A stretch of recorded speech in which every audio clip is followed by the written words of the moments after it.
I'm Mira Rubin here with you on Enlightened World Network. And today we're talking about becoming versus has been. And when thinking about this, it's really about identity. And the truth is, what we know about ourselves is all from the past. And so, what if we were to live into becoming instead of out of has been? So it should be an interesting conversation. And before we get started, let's take a minute or two to get present. Let's take a deep breath in through your nose and hold it. And imagine clean, crisp oxygen flooding your lungs, flowing into your bloodstream, nourishing all your cells, all your organs, bringing vital life energy to your body and being. And as you exhale, exhale any tension, stress, negativity, fatigue. And now let's take another deep breath in through your nose and hold it. And this time, imagine brilliant, bright light lighting you up from the inside out, illuminating, electrifying, and energizing all your molecules, all your electrons, creating a brilliant beam of light and energy from your heart out into the world. And as you exhale, exhale any remaining tension, stress, negativity, fatigue. And now let's press our palms together, vigorously rub your hands together to feel the friction, the temperature, the pressure, the motion, the tickling and tingling when you stop. And allow all those sensations to bring you present right here, right now, into this remarkable physical form that enables you to experience life. Welcome, welcome, welcome. So I'm not sure if we're live streaming or not. So if you can, we are. Hi, Rosalind, welcome, welcome. I so appreciate you chiming in, so I know that things are working. And welcome to, and also I love your contribution and the fact that you just keep me company here. You're like my partner in this. I really appreciate it. So welcome to everybody else who's joining us. Today we're talking about becoming versus has been. Originally, I was thinking that I would title today's conversation identity, or who are you? But this is really more to the point. Everything, and this is kind of a revelation, it may be kind of a revelation, everything that we know about ourselves is from the past. It's about everything we know about ourselves is what has been. We don't know who we are becoming. And I'm wondering, what would life be like if we could live into that becoming instead of the has been? So this conversation comes up as a result of a conversation with a client where they were saying, well, I'm this way, I'm that way. This is, essentially, this is who I am. And the thing about that, and actually I correct people frequently in the work that I do with them to say up until now. Up until now, this is who I've been. This is who I have known myself to be. The thing is, if we can allow ourselves to let go of those ideas of who we are, we can become more of what we came here to be. So these things about how we think we are can act as tremendous constraints. And we were talking about this in terms of physics, particle and wave. that if you try to track the location of an of an element, you know, like an atom or an electron, if you try to identify its location, you can't get its velocity. And you know, I was thinking about this, and it makes total sense. Why would you, if you're trying to find a location, you're trying to find a static value, of course you can't get velocity at the same time you can get location, of course. But and anyway, the thing is that when you're trying to apparently get, I don't want to get into physics, but the thing is, um we we conceive of ourselves as entities, as this particle, so to speak, like a fixed thing, something that's static. But that's not the case. We're a process. We're really a wave. Life is a process. We are in constant motion and change. And it may be that those changes are narrowly perceptible, but part of the reason for that, I'm imagining, is that we're bringing who I've been, the has been, into the becoming. And we're taking the past, we're projecting it forward and stepping into that. And that is why we have this notion of a fixed identity. When we get curious about who we are, really, and start observing and noticing patterns, behaviors, without trying to come to a fixed resolution of what we are. Like the patterns are waves. If I say I am this, then all of a sudden we're becoming a particle. All of a sudden we're precipitating out of all the possibilities, and this is it. This is the fixed potential.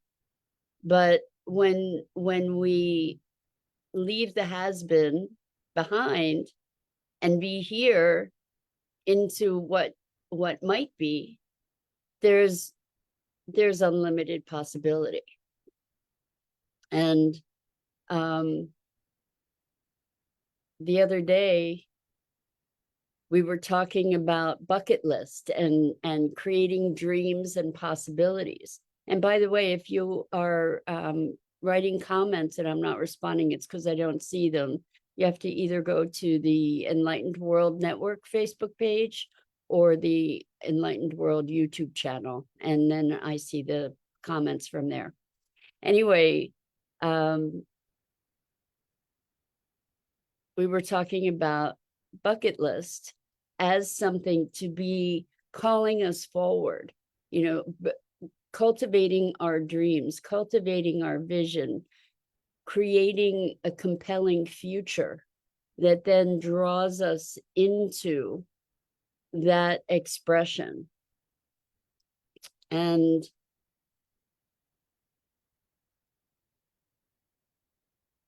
in the realm of manifesting, I think we're probably well versed in the notion that creating a pronounced emotional experience along with a visualization and intention, the emotion powers that vision. The emotion actually activates it. So when there's something that we desire, this is talking about the becoming, rather than saying I want this and being in the longing up for it, by actually visualizing or talking ourselves through the experience of the having of it, the joy of it, the delight in it, the happy or elevated frequency of those feelings energizes that vision. And at the very least, so this was also interesting in another conversation with someone, talking about how part of them was afraid to be hopeful, or I know what it was. They said that they were skeptical of the positive thinking kind of thing, because what if they were thinking positive and then it didn't work out later? And then they'd be disappointed. And I said, and so instead of thinking positive, they'd rather just sort of think negative, and then they could be pleasantly surprised. I said, it's really interesting how people tend to do that, to say, well, if I think positive and then something unpleasant happens, that it invalidates the positive thinking. When we think negative and something positive happens, we don't let that invalidate the negative thinking. Why would we do it the other way around? Right? So if we engage in positive thinking and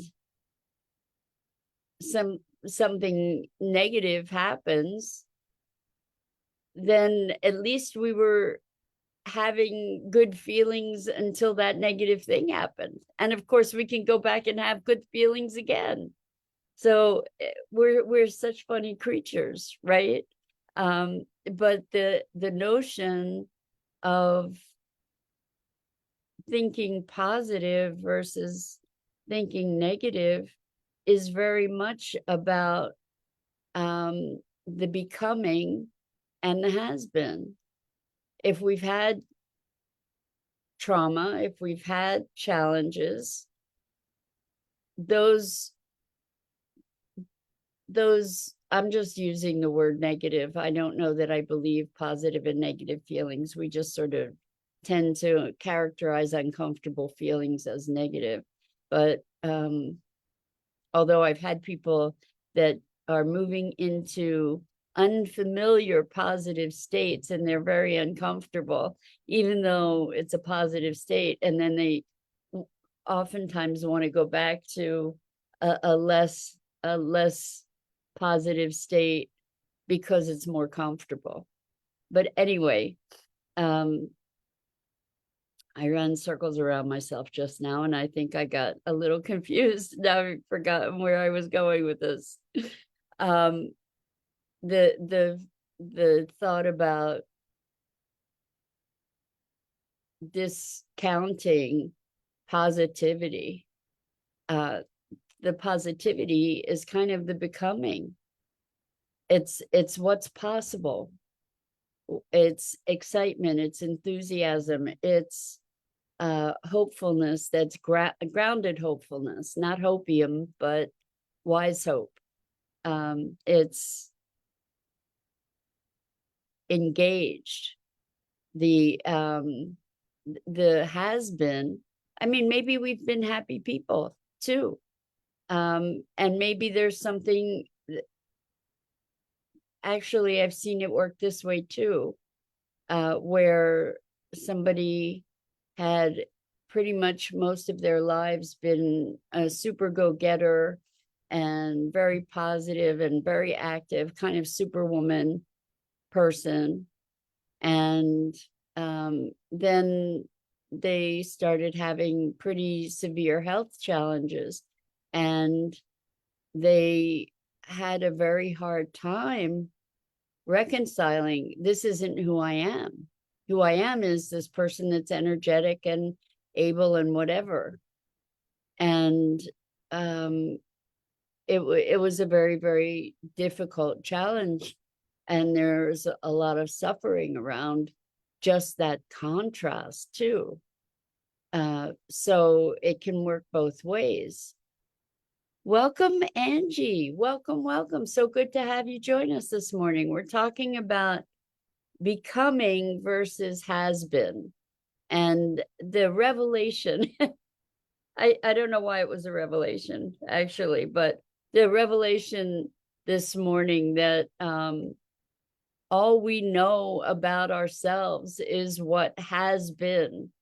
And we assume a continuity into what's becoming. But, you know, if we allow ourselves to release the ideas of who we are, Angie says, hello, I love this topic. Thank you. You're so welcome.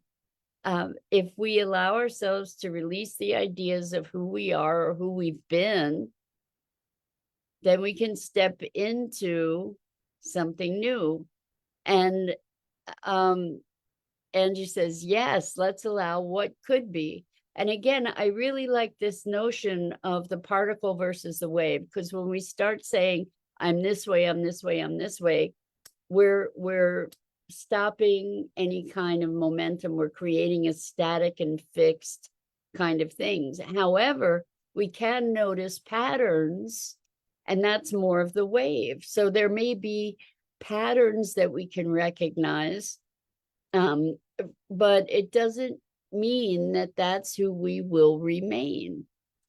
Because even, I'm going back to the quantum physics thing, there are orbital probability fields for electrons. I mean, there used to be. I mean, I don't know if there still are, if that's still the concept, but when I learned about this, which was a long time ago, there are different orbital patterns of probability. And the quantum notion came from the fact that, or the notion that when more energy and more energy and more energy and more energy is added, it'll go from one probability state to a different probability state in a jump, not in a gradual way.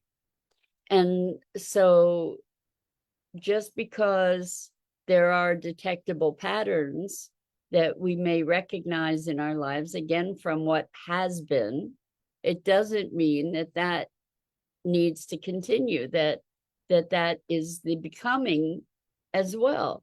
So, you know, there's an illusion of safety in the continuity of things, for sure, or believing in the continuity of things, but things can be discontinuous. Angie says, of course, there's infinite possibilities. Where we focus grows. Exactly, exactly. So the thing that we don't generally realize when looking at ourselves and looking at the world, where we're generally focused is behind us. You know, we're kind of walking backwards into the future because we're looking at the past and walking into the future, pulling the past along with us. Either that or we're taking the past and we're putting it out in front of us and walking into that, instead of recognizing that this is a new moment with infinite new possibilities. Angie says, not easy to stay in the believing in the trust. In the trust, we create our reality, LOL. We do. So when my life was miserable, and it was miserable for me, I experienced my life as miserable, is the probably better way to say it, for a good portion of my life, or a bad portion of my life, but a long portion of my life anyway.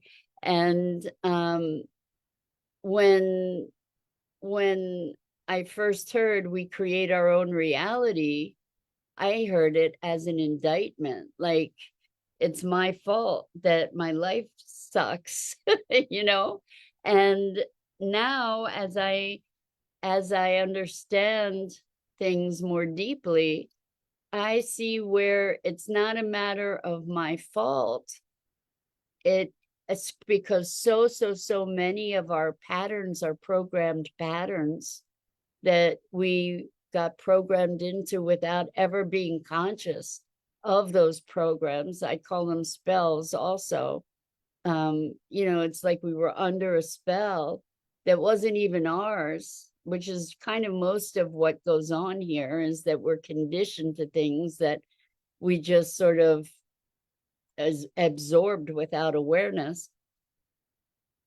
And then we continue to generate experiences and perceptions and interpretations based on that programming. So where we are active. When I first heard it, as I said, I heard it as an indictment, like it's your fault your life sucks. And how I see it now is knowing that we have power to create the quality of our experience is an empowering thing rather than something that is blame. It's not about blame. It's about we have the power to transform that. We have the power to change that by changing the way we think, by changing what we identify with, by loosening our grip. So Angie says, haha.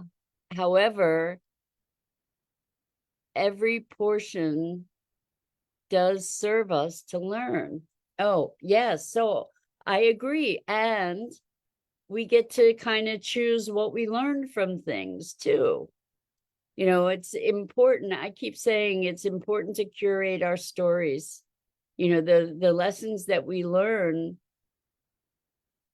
it's important to be aware of how we're integrating these things and what the lessons are, and if they're life affirming or not. Angie says, yes, learning our patterns and knowing we are capable of reprogramming self and our truths. 100%. 100%. So truth is a very interesting word, because we tend to believe that our beliefs are true.